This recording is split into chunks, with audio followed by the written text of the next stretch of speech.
Эко-республика Коми. Под таким брендом наш регион представил свои туристические продукты на международной выставке «Интурмаркет». Она проходит в Москве. Генеральный секретарь Всемирной туристической организации Талеб Рифаи посетил экспозицию республики и отметил, выбрав экотуризм, власти Коми приняли правильное и мудрое решение. Виктория Палкина передает из Москвы.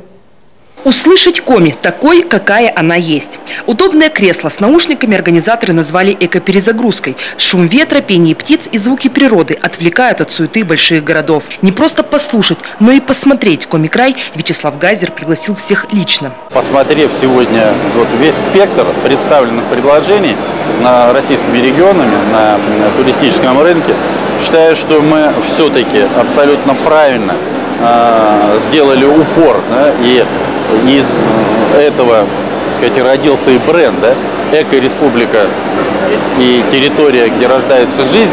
Руководитель региона о подробностях бренда «Эко-республика» рассказал руководителю Всемирной туристической организации. Авторы проекта разработали целую линейку продуктов от посещений этнопраздников до экстремальных рыболовных туров и сплавов. Экотуризм сейчас один из наиболее динамично развивающихся видов туризма на международном уровне. То есть вы попали что ни на есть на международный тренд. И мудрое решение, если вы его будете правильно развивать, то добьетесь успеха в этом направлении.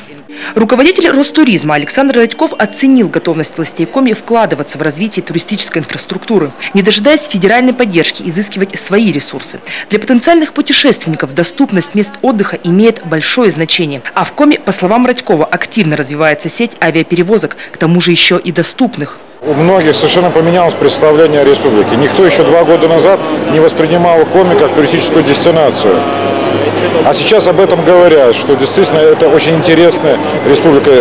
Там перспективны многие виды туризма. В рамках международной выставки представители Республики Коми проведут и рабочие встречи с туроператорами, где должны заключить реальные контракты по приезду туристов в наш регион.